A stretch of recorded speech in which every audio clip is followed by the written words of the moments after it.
The Trumps are good copy, and the gossip columnists are in for a field day. In 1991, when Donald Trump's personal life was headline news, high-octane mix of the stuff that sells newspapers. He did a phone interview with People magazine under the name John Miller. What's your name again? John Miller. It's an artifact of the time in that he never disguised his voice. It's clearly Donald Trump when you listen to the recordings.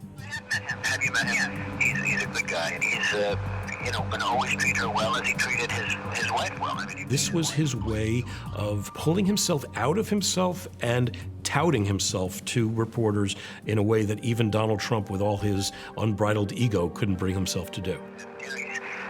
He's somebody that has a lot of options, and frankly, he gets called by everybody. He gets called by everybody in the book in terms of women. And well, he gets called by a lot of people. When we confronted Donald Trump with this, he didn't exactly deny it. He now is at a point where he is sort of sheepishly saying, well, some people say that.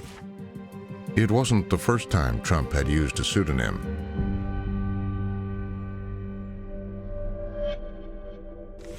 It happened in 1980.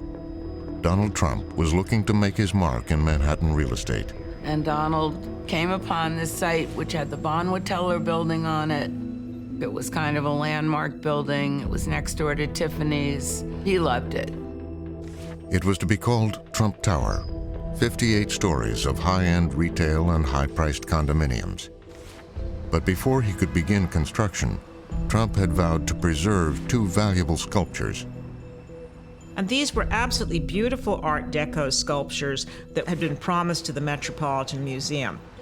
It was delaying Trump's construction, so he brings in a gang of workers to just break the stuff up, and boom, dust, gone forever.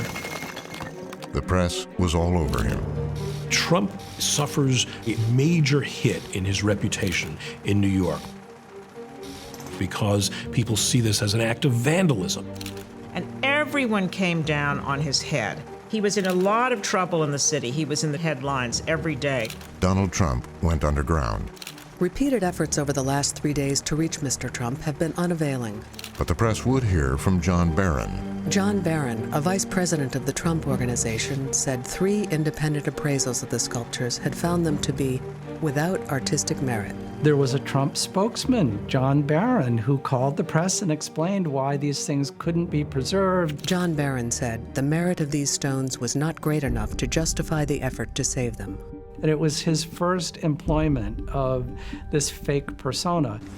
Trump had learned the tactic from his father, Fred Trump, who sometimes used the name Mr. Green. He was Mr. Green.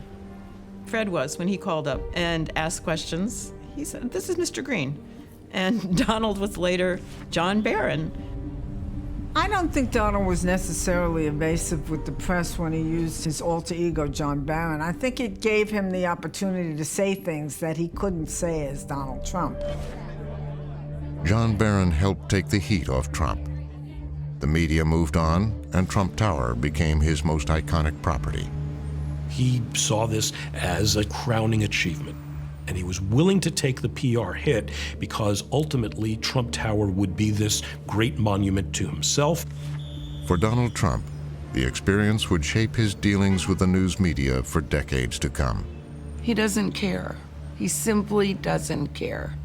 He simply thinks that bad publicity is good publicity, and certainly better than no publicity at all. The clear lesson that Trump took away from all of this was the worst publicity in the world can end up being good publicity.